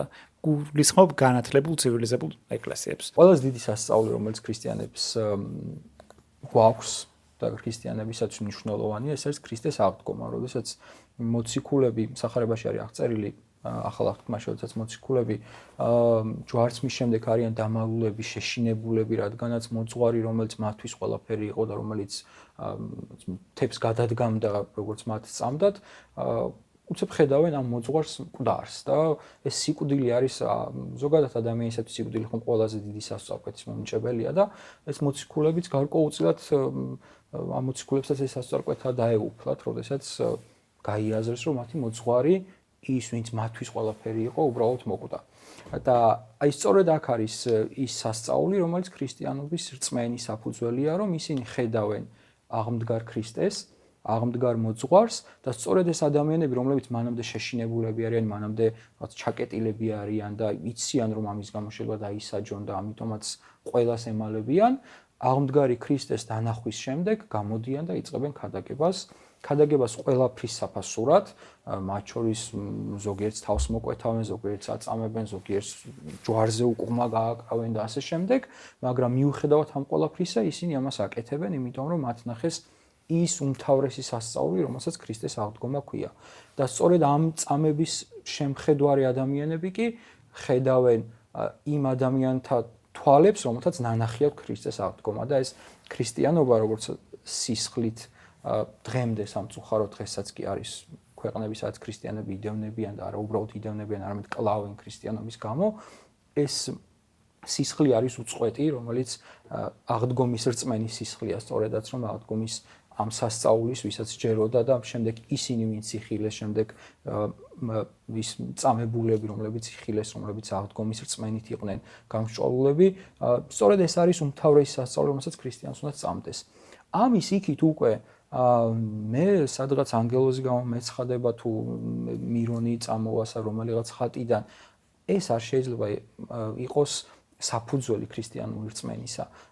შეიძლება ვიღაცისთვის იყოს ეს რაღაც მანიშნებელი, არ ვიცი. ვიღაცისთვის არა მხოლოდ მირონის წამოსვლა და ანგელოზის გამოჩენა კი არა, შეიძლება ახლა თქვენ რო რაღაც მითხრათ, საერთოდ რო არ ეხებოდეს, თქვენ რო საერთოდ არ იფიქროთ, რომ იმ საკითხზე მელაპარაკებით, ჩემთვის შეიძლება რაღაც ნიშანი იყოს და ეს ნათქვამი, ნებისმიერი ადამიანის ნათქვამი შეიძლება ღმერთის ნიშნად მივიღო იმ საკითხთან დაკავშირებით, რომელზეც შეიძლება რაღაცა ეჭვი მქონდეს. და ჩემთვის შეიძლება ის უბრალო ნათქვამი, რომელიც არაფერს არ ნიშნავს, სწორედაც სასწაული იყოს, იმიტომ რომ იმ კონკრეტულ მომენტში ამ საკითხზე მაინტერესებდეს პასუხი, ამ საკითხზე მინდოდეს რაღაც ნიშანი, რომ დავინახო. ამიტომაც ეს სასწაული ძალიან სუბიექტურია, ხო, ჩემ ცხოვრებაში შეიძლება ბევრი რამ იყოს სასწაული, რაც თქვენ ცხოვრებაში რომ მოხდეს არ იყოს სასწაული და პირიქით. ამიტომაც სასწაულზე დაყრდნობა ქრისტიანული რწმენისა, რა თავითვე არის შეცდომა, არ აქვს მნიშვნელობა ეს სასწაული რამდენად მასშტაბური იქნება, გარდა ერთი სასწაულისა, რომელსაც იესო ქრისტეს აღდგომა. ზოგადად არგუმენტები რწმენაში რაღაცნაირია. ცეცხლის გარდამოსვლის ცერემონია არის ის სასწაულად წოდებული რიტუალი, რომელსაც აერთიანებს ბევრ ეკლესიას, ხო? ეს რეალურად ხდება. იცით რა არის თუ გვახამს საერთოდ ცოტა გარდამოსვლა ცოტა ისეთი ტერმინია, ანუ ცეცხლის კურთხევის რიტუალი აერთიანებს არა მხოლოდ მართლმადიდებელ, არამედ მათ შორის კათოლიკურ ეკლესიასაც კი ყველა ქრისტიანულ ტრადიციულ ეკლესიას აერთიანებს და ეს არის ძალიან ძველი ტრადიცია, როდესაც ქრისტიანები აღდგომის დღესასწაულზე აკურთხებდნენ ცეცხლს და ეს ცეცხლი იყო ნიშანი აღდგომის. დღესაც იგივე სრულდება აბსოლუტურად ყველა ეკლესიაში, სრულდება ეს ცეცხლის კურთხევის რიტუალი და იერუსალიმის საპატრიარქოში, აღმოსავლეთში ზოგადად ეს სრულდება იერუსალიმის საპატრიარქოში და იერუსალიმის საპატრიარქოდან ვრცელდება შემდეგ სხვა ეკლესიებში. თუმცა სხვა ეკლესიებში მინდა გითხრათ, რომ ეს ცეცხლის გარდამოსვლას და სასწაულებრივ ცეცხლს ამას არ უწოდებენ ჩვენთან დამკვიდრებელ ეკლესიებიც, დიახ. ჩვენთან დამკვიდრდა რატომღაც ეს წესი, ეს ცეცხლი ნამდვილად წმინდა, ნამდვილად აღდგომის ნიშანია და ნამდვილად შეიძლება მისი სახლში შეტანა ძალიან სიმბოლური იყოს, როგორც აღდგომის ნიშანი, აღდგომის გახსენება და ამას არა მხოლოდ მართლმადიდებლები, ისე კათოლიკებიც კი აკეთებენ ამას. მაგრამ ის რომ ეს ცეცხლი საიდანაც გადმოვიდა და ეს არის ჩვენი რწმენის ჭეშმარიტების დასტური არის, რა თქმა უნდა, მცდარი. აბა როგორ ხდება? პროცედურა როგორ ხდება? პროცედურა არის აღწერილი იერუსალიმის იმ წიგნებში, რომელთაც ხელმძღვანელობს იერუსალიმის პატრიარქი და მათ შორის ერთ-ერთი ინტერვიუც არის, როდესაც იერუსალიმის პატრიარქის საპატრიარქო მოსაყდრე, ანუ მაშინ პატრიარქის მოვალეობის შემსრულებელი ვინც იყო, ის შევიდა, როგორ აკურთხა ეს ცეცხლი და როგორ გამოიტანა, ამაზე თავად საუბრობს. საიდან გამოაქვთ? დეტალურად მაინტერესებს, ეს არ გადმოდის არასოდეს. კანდელია, სადაც ანთებს, იკითხება სპეციალური ლოცვა. და რატო არ წავს ეს მართალია? ვიცი, გინახავთ რომ არ წავს. იქ ადამიანები ხო იტარებენ, რა ვიცი, სახეზე წვერა. გადაიტარე შენ სანთებევა? არა, მასე არ არის. წვერზე უეჭველი მოგეკიდები. მინახავს წვერზე რომ მოკიდები ადამიანს და არ ვიცი, ეცით რა არის. მე ყველაზე სკეპტიკურ ადამიანს მინდა ვირწმურო რომ ეს ცეცხლი არ წოს და ასე არ არის. თუ კი ამის გამო ვიწმუნებთ ქრისტიანობას, შემცდარი იქნებით და ამიტომაც ჯობია რომ არ იწმუნო. ხო, მაგრამ ეგ ამბავი ცოტა манипуляციის საგანი გახდა, აი მაგალითად ადამიანებისთვის, რომელსაც აი ბრმად დაჯერება, ანუ რწმენა იდეაში ბრმად დაჯერება არის რაღაცებს, მაგრამ აი უფრო გაუნათლებელ რაღაცებზე გულისხმობ, მაგალითად ის, ვისაც ეგ ინტერვიუ არ წაუკითხავს ან წიგნებთან ესე ახლოს არ მისულა, რომ აი მე გამიგია, რომ თუ იმ წელს არ გადმოვა ცეცხლი, მე ჩემი შიშია ბავშვობიდან ისე ჩამინერგეს, რომ მეორე მოსვლა მოვა. ამ ცეცხლის გადმოსვლის რიტუალზე პირველ რიგში ვიწერო, ხო ჩემი ოჯახის წევრები, რომლებიც ვერ ვიტყვი რომ გაუნათლებელი ხალხი არის, აი აგვიანებს. ხო, იცით რა არის, თუ კი მრევლი უნდა დავიჭირო რაღაც სასწაულით და ძალით ვამყოფო ამ სასწაულის წყალობით, ესე იგი ის მრევლი არ მყავს ქრისტიანულ წიაღში და ის არ არის შეგნებულად ქრისტიანი, გააზრებულად ქრისტიანი, ამიტომ ასეთი მრევლის ყოლას უბრალოდ აზრი არ აქვს. ერთი ემიგრანტი ყველა ოჯახში. ეს კითხვა რატომაც მოვიტანეთ არის ის, რომ ჯერ ერთი თქვენ წავთ ოჯახის წევრი ემიგრაციაში, დედას გულისხმობდა, თან მინდა რომ თქვენ ამ შობელზეც მოგვიყვე, რა რეაქცია ქონდა, როცა გადაწყვეტეთ მონაზვნობა და მხდელ მონაზვნობა და როგორი ურთიერთობა გაქვთ ასე შორ დისტანციაზე, იმიტომ რომ დედამიწის მეორე კუთხეშია ფაქტობრივად, ხო? ხო, დედა ჩემს პირდაპირ უთხარი რომ გადაწყვეტილი მქონდა უკვე და თარიღიც იყო დანიშნული, როდესაც ჩემი აღკვეცა უნდა შემდგარიყო და რამდენი წლის ხარ ამ დროს? იყო 20-21 ხვდებით.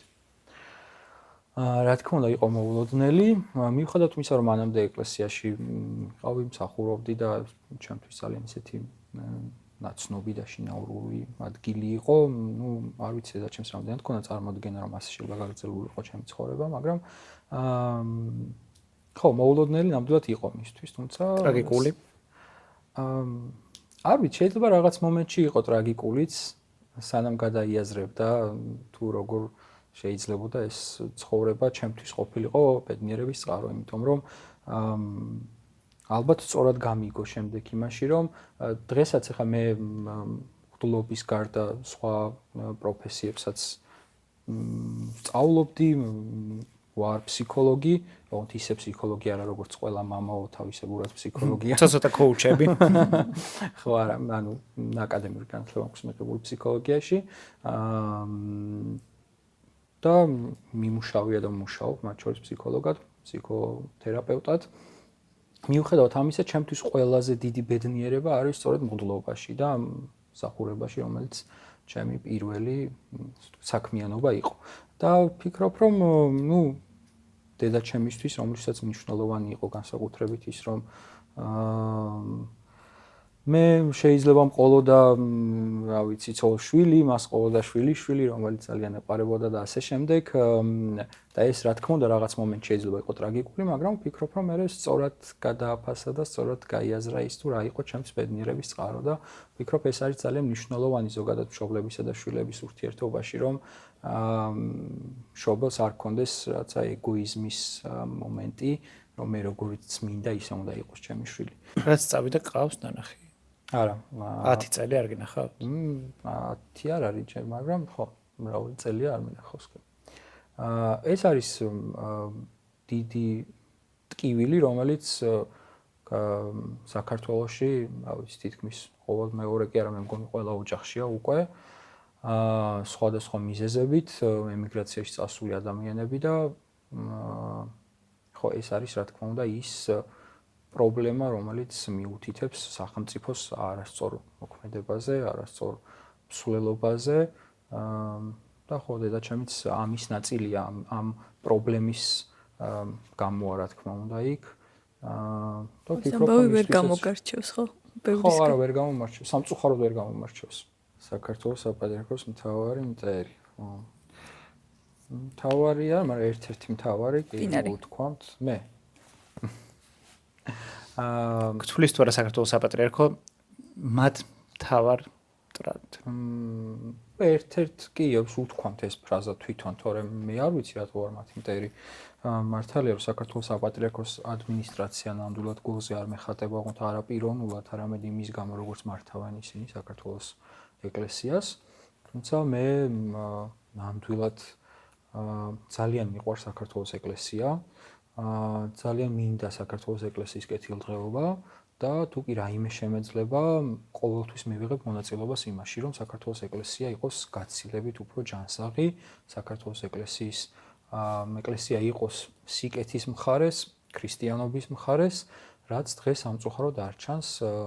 იმიტომ რომ ასეთ ხალხს იშორებენ თავიდან. ხო, არ ჩანს საპატრიარქოს იმ ადმინისტრაციის გამო, რომელიც დღეს არსებობს. და შენ რა დაიქნები მთავარ მტრად? არ ვიცი, მთავარ არა, მაგრამ ხო ერთ-ერთი მთავარი მტერიო, ესე კი ამას წინათ უთხრეს ჩემ მეგობარს, რომელსაც პრობლემებიც კი შეექმნა. ყველაზე რთული ჩემთვის ამ ბრძოლაში არა საქართველოს საპატრიარქოსთან, არამედ რაღაცნაირად ბოროტებასთან ბრძოლაში, რომელშიც ამ ბოროტებას შეიძლება მოიაზრებოდეს როგორც სახელმწიფოს მესვეულები, ასევე საპატრიარქოსი და ასე შემდეგ. ყველაზე რთული არის ხოლმე, როდესაც მებრძვიან არა მე, არამედ ჩემს საყვარელ ადამიანებს და როდესაც ზემოქმედებენ ჩემთვის საყვარელ ადამიანებს. ეს არის ხოლმე ყველაზე რთული ჩემთვის, მაგრამ ესეც არის ის გზა, რომელიც გასავრელია და სწორედ ასე, როდესაც ერთ ჩემს მეგობარს, რომელიც სასულიერო პირია, გარკვეულ სასჯელსაც კი ადებდნენ, თუმცა არ ვიცი, ვერ გავიგე რატომ და რის გამო წესიერად, მაგრამ ჩემთან ურთიერთობა შეეხებოდა ეს ყველაფერი. ხო, რამდენჯერმე ახსენეს ეს ფრაზა, რომ მე ვარ საქართველოს საპატრიარქოს მტერი იმის გამო, რომ თითქოს იმის გამო, რომ ვაკრიტიკებ საქართველოს ეკლესიას. იმიტომ რომ საქართველოს ეკლესიის დღევანდელ მდგომარეობას ვაკრიტიკებ, იმიტომ რომ ჩემთვის როგორც ვახსენე, საქართველოს ეკლესია არის ძალიან გულთან ახლოს, იმიტომ რომ ამ ეკლესიაში მივედი მე 7 წელს ვიყავი, როდესაც ამ ეკლესიაში დავიწყე სიარული, ამ ეკლესიაში გავხდი სასულიერო პირი, მათ შორის საქართველოს კათოლიკოს პატრიარქის უცხოურთხევით აღვკვეცე სწორედ ამ ეკლესიაში და ჩემთვის რა თქმა უნდა ეს არის ძალიან საყვარელი და რა თქმა უნდა მე მსურს რომ ამ ეკლესიაში ეს ეკლესია იყოს ჯანსაღი და ამ ეკლესიაში ქრისტეს რწმენას უფევდეს, რაც დღეს სამწუხაროდ არ ჩანს.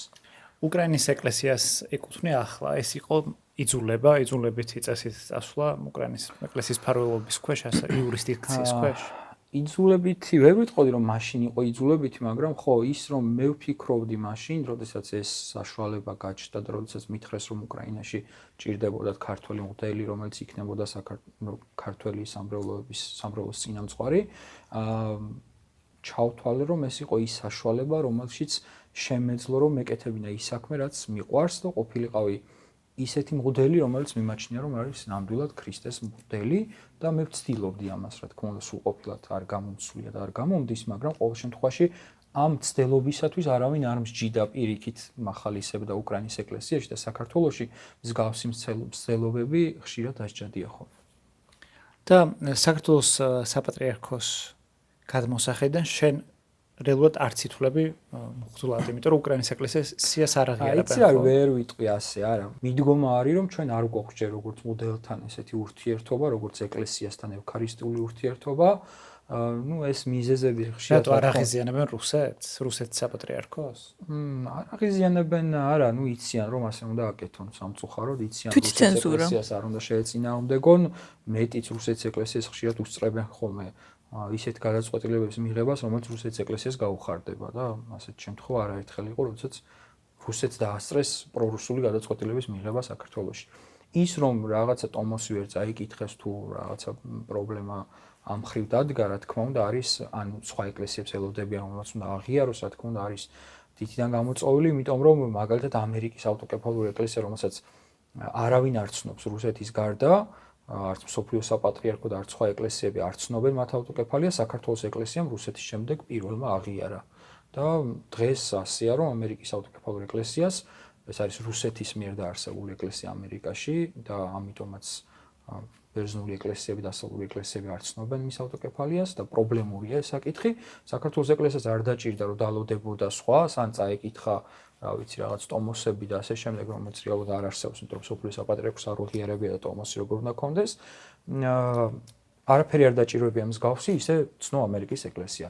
ასევე მაკედონიის ეკლესია ბოლო პერიოდში, სადაც მაკედონიაში უმძიმესი პრობლემა არის ამ თვალსაზრისი და თვითონ ეს მაკედონიის ეკლესია, ოხრიდის ეკლესია თვითონ ამბობს, რომ მე არ ვცნობ ჯერ ჩემს ავტოკეფალიასო, თავად ეკლესია ამბობს და ამდენად პრობლემურია წარმოიდგინა საქართველოს ეკლესიამ ამ შემთხვევაში რაღაცნაირად ისეთი ის დაიჭირა ავტოკეფალია არ ცნო, თუმცა მასთან დაამყარა ევქარისტიული ერთობა, ანუ როგორც რა თქმა უნდა სასულიერო პირებს, ისე როგორც მღვდლებს, მათ საიდუმლოებს, ყველაფერს ოფიციალურ დონეზე ცნობენ. უკრაინის ეკლესიას დაკავშირებით ეს ოფიციალურობა არ არსებობს, არც ცნობენ, არც უარყოფენ, გარდა ცალკეული ესეთი ეგრეთ წოდებული ღრმადმორწმუნე ფანატიკოსი მღვდლებისა, ასეთ რაღაცას ოფიციალურად ეს ცალსახად არის პოლიტიკური გადაწყვეტილება და რაღაც ქრისტიანობასთან და რაღაც რელიგიურობასთან არანაირი კავშირი ამას არ აქვს.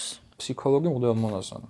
ამაზე კი ვისაუბრე, რომ ჩემი მე რო გავიგე რომ ფსიქოლოგი ვიყავი, შოკში ვიყავი, რომ მეთქი რა, ანუ მღვდლობის გარდა კიდე რამეს აკეთებს თქვენ და უცნაური ყავთ, მე დარწმუნებული რომ ბევრმა არ იცის, რა ვიცი, ეს შეიძლება არსებობდეს დიზაინერი მღვდელი? ალბათ შეარჩევენ არ ვიცი პროფესიას ახლოში. გააჩნია რის დიზაინი. განსაცვლის დიზაინერი. გილათის გადარჩენის ფონდის. ხო, ზოგადად მღვდელი განსაკუთრებით საქართველოში, სადაც ესეთი არასტაბილური სიტუაცია იმ ხრივ, რომ მღვდლის რჩენა მრევლს არ შეუძლია ნამდვილად. განსხვავებით უკრაინისგან, სადაც ეს კულტურა არსებობს, მიუხედავად იმისა, სამრევლო მდიდარია თუ ღარიბი, მათ აქვთ ეს ტრადიცია ჩამოყალიბებული, რომ ღარიბ სამრევლოებშიც კი უზრუნველყოფენ იმას, რომ მღვდელს ელემენტარული საშუალებები ქონდეს, არა მხოლოდ მღვდელს, არამედ მღვდლის ოჯახს. საქართველოში ეს არ არსებობს პირიქით, საქართველოში ძალიან ისე სამარცხვინოდ ითვლება, თუ კი მღვდელს რაღაც შესაწირს აძლევენ. ეს ყველაფერი იმის გამო ითვლება, რომ მუდმივად აპელირება ხდება იმ რაღაც მილიონებზე, რომელიც საპატრიარქოს ერიცხევან სიამდვილეში მღვდლებამდე ეს არ მიდის. ეს ჯიპი მრევლმა მიყიდა. ხო, კი. ანუ ვიღაცას მრევლმა შეიძლება ჯიპი უყიდა, მაგრამ ვიღაცას მრევლმა პურიც არ უყიდა და ნამდვილად არიან ასეთები, ანუ არ ვამეჭებ. ბარო იმ მრევლმა რამე ხო. ამიტომაც საქართველოში განსაკუთრებულად აქტუალურია ის განსაკუთრებით ემიგრაციაში კიდევ ქართველ მღვდლებისთვის, რომ მათ შეძლონ საკუთარი თავის რჩენა არა მღვდლობიდან, ან მღვდლობაზე არ იყვნენ დამოკიდებული. არამედ ქონდათ რაიმე პროფესია და თუ კი ეს პროფესია ისეთია, რომელიც თან მღვდლობასაც ადგება, მით უმეტეს ძალიან ანუ ამის აკრძალვა არ არსებობს. არანაირი აკრძალვა არსებობს. ამიტომ შეიძლება დიზაინერი მღვდელიც იყოს. არ იცნობს, მაგრამ შეიძლება. ჩავაცივდი, ხა ვიცი რა არ არსებობს ეგეთი, მაგრამ არ გამიგია. რო იყოს რა მოხდა? გააჩნია კიდევ იმეორე რის დიზაინს ფულის შრომა, საკუთარი შრომა შეგეძლიათ.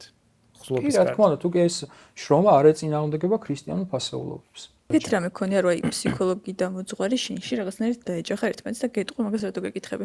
ერთი ფსიქოლოგის პოსტი იყო თუ არ ვცდები, სადაც ამბობდა, რომ ბავშვთან მუშაობდა, რომელსაც მოკეთ თავდაჯერების და მოკეთ ყველაფერში რომ თავის თავს ადანაშაულებენ, აი ეს პრობლემა ჰქონდა და დიდი ხნის განმავლობაში ამაზე მუშაობდნენ.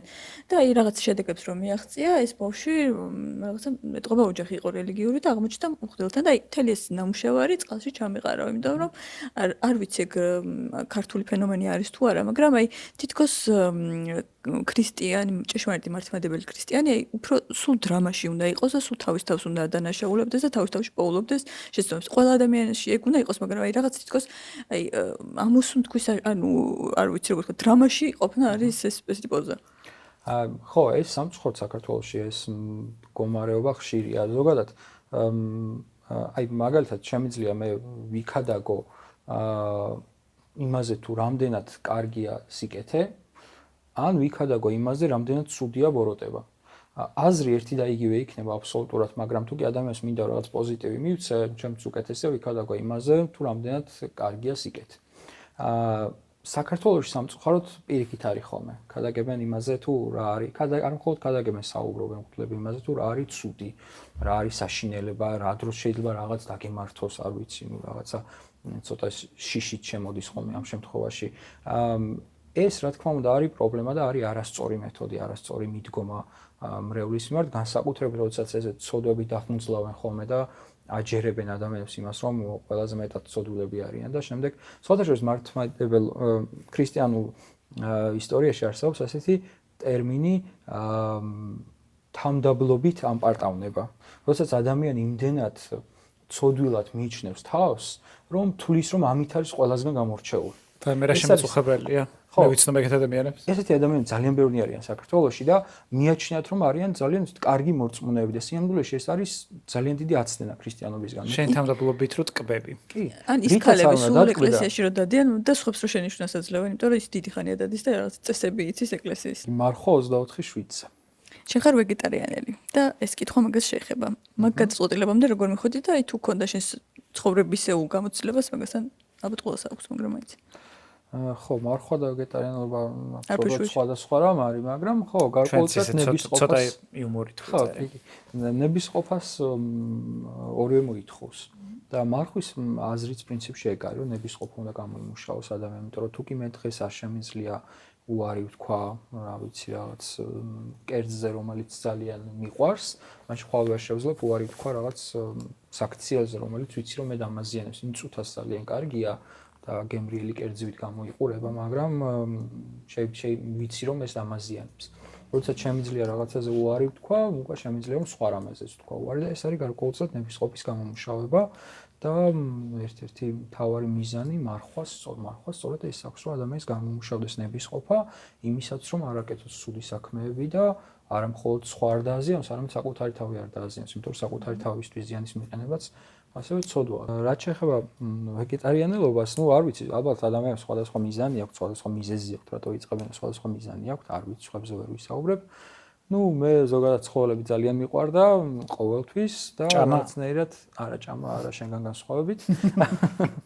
ყოველთვის ძალიან მიყვარდა ცხოველები და ძალიან რთული იყო ხოლმე მათი ჭამა პირიქით.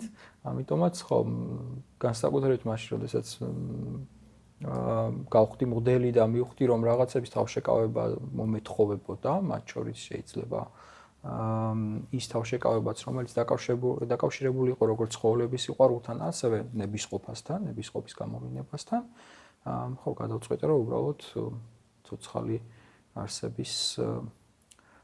არსება აღარ შემეჭამა და ამიტომაც გავხდი ვეგეტარიანელი. ანუ არავინ არ ამეხსენს სწორად რა იყო მარხვა რა, იმიტომ რომ მე მარხულობდი, იმიტომ რომ ხო, ასე უნდა მექნა, უნდა მომეთმინა და რაღაცებისგან შემეკავებინა თავი, მაგრამ ამ დროს ვარ 13 წლის ბავშვი და არის აფხული და ნაყინს რო ხედავ დორბლი მიდის ბოდიში.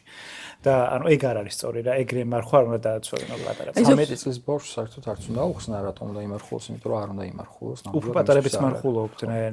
ხო, და ეგ არის სწორია და ზოგადად რაღაცების ახსნა და გააზრება რაღაცას როცა ვაკეთებთ, ეგ არის მნიშვნელოვანი. აი მაგალითად მე ერთი მახსოვს, შობაზე ვლაპარაკობდით და მაგითო გამახსენდა ალილო, რომელიც არის ჩემი აზრით ძალიან ლამაზი რიტუალი არის, დღესასწაულია, თან ეს მსვლელობა და განსაკუთრებით ბავშვებისთვის ალბათ ჩემი აზრით უფრო შთამბეჭდავია და ერთ-ერთ ალილოზე ერთ-ერთ საგალობელ გუნდს ვახლდი თან, იმიტომ რომ ჩემი მეგობარი იყო იმ გუნდში და რაღაც მომენტში ამ ძირითად მსვლელობას გამოვეყავით და წავედით თორცდების სიონთან პატრიარქს შევხვდით. შევხვდით რა გამოვიდა და რაღაცა დაგულოცა და მახსოვს რომ მოკეთ დაგულოცა ისე რომ ხელი დაგვადო თავს და მეგონა რომ აი ამ დროს ცა უნდა გახსნილიყო და რაღაც უნდა მომხდარიყო და იმედგაცრუება იყო რომ ცა არ გაიხსნა. იმიტომ რომ ეგრე დამაჯერეს, ხო, იმიტომ რომ ეგრე დამაჯერეს რომ ზე ადამიანთან ქონდა შესაძლებლობა რეალურად ძალიან კარგი შეხვედრა იყო რა თქმა უნდა, მაგრამ აი ეს მოლოდინები მე რო გაგიცრუდება შეიძლება ძალიან არასწორად იმოქმედოს და ამიტომ ჯობია რომ სწორად მივაწოდოთ მით უმეტეს ბავშვებს, რომელსაც ისედაც უყვართ გაბუქება. ზოგადად სწორად მიწოდება მნიშვნელოვანია მოლოდინების ყველა სფეროში აბსოლუტურად განსაკუთრებით. რელიგიური მოლოდინები კიდევ უფრო მნიშვნელოვანია, იმიტომ რომ ადამიანი არ უნდა მარხულობდეს, ან სიკეთეს არ უნდა აკეთებდეს იმის გამო, რომ რაღაც კარგი მიიღოს. და ალბათ შიშით არ უნდა ხსნდეს ასე მგონია, მე ძალიან მეშინდა რაღაც მიიღოს, არა, იმიტომ რომ რა ვიცი ჩვენ ქრისტიანები რომ ვართ, უბრალოდ ღმერთს უთხოვთ რომ რასაც მამაუჩვენოში ვამბობთ ისევე რომ იყოს ნება შენი, ანუ ჩემი ნება დაემთხოს შენ ნებას, იმიტომ რომ შენ ყველაზე კარგად იცი რა არის ჩემთვის კარგი.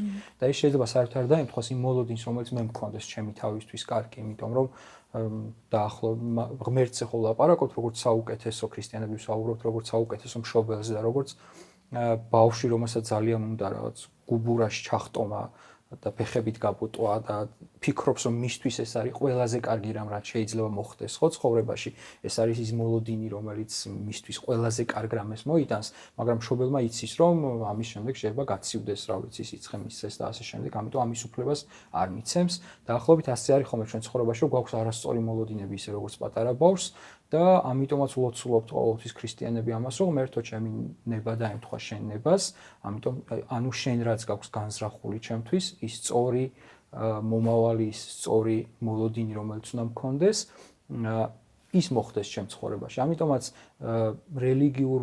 რელიგიაში ადამიანს უთხრა, რომ შენ თუ კი ახლა იმარხულებ, შენ რა ვიცი, რაღაცა კარგი მოხდება შენ ცხოვრებაში, არის არასწორი, იმიტომ რომ ეს კარგი მისთვის შეიძლება სხვა რამეს ნიშნავდეს და ღმერთმა უკეთესად იცოდეს, რომ სინამდვილეში ის რაც მას კარგი გონია, კარგი არ არის მისთვის. და რაც საუბრობს სიყვარულზე. ფინალურ აკორდზე ჩემი ისტორიაც გამახსენებინა ალუზე, მაგრამ ისეთი ფინალი გამოგივიდათ, რომ უხერხული იქნებოდა, მაგრამ მაინც მოვყვები. მოკლედ მეც ვარ ერთხელ ალილოზე ხალხო. ეს მსვლელობა დაიწყო ვაკეში, ვაკის პარკიდან და გრძელდებოდა არ მახსოვს სად იკრებოდნენ, ბოლოს ძალიან პატარა ვიყავი, მაგრამ მახსოვს რომ ვიყავი ძალიან შეურაცხყოფილი. იმიტომ რომ ბებიაჩემმა დამსვა ურემზე და ჭავჭავაძე გამატარეს ურმით და თან პერიოდულად ბოდიში და ისაქმებდნენ ეს ხარები, ან ხარები საერთოდ მოზიდეს. საერთოდ მოიყვანეს, საერთოდ მე დაკლეს ეს წყალი ხარები. და ეს ხარები ჩაატარეს ჭავჭავაძის გამზირზე და თან პერიოდულად იყო სამწვადი ადგილები და მწვადი სუნს ასუნთქებდნენ ამ ხარებს და თან ეს ხარებიც მე ამ შეშინებულები ისაქმებდნენ და მე ვიყავი შეურაცხყოფილი რომ რა ხდება ვაკეში. და ეს მე საიდან მოვიტანე, იცი რომ იქ იყო ვიღაც შუბიანი ქალი ამ სვლელობას მოყვებოდა და ვაიმე ვაკეში ეს უნდა ხდებოდა, ეს აი ეგრე თქვა და აი ეს რო გავიგე, მეც ძალიან შეურაცხყოფილი ვიყავი როგორც ნამდვილი ვაკელი. თან ურემზე იჭექი. თან ურემზე ვიჭექი და ბებიაჩემს გავუპროტესე, მეთქი სწრაფად წავედით თქო და შუამსვლელობიდან წავედით სახლში. ეს ალილო იყო საშინელება. და მაშინ გამიშთა პირველად კითხვა, ეს 25 დეკემბერსა ამ 7 იანვარს რატო ხდება თქო. ბოს რო ვაკურეთ და მომთავრეთ, რომელიც საერთოდ დაშორდა იმასთან, რაზეც დავიწყეთ ლაპარაკი. ხო და თქვენც ასე ქრისტიანულად ან ვაკურათ, გამოგვიწერეთ და მადლობა რომ გვიყურეთ. რაც უნდა მეთქვა, მაგრამ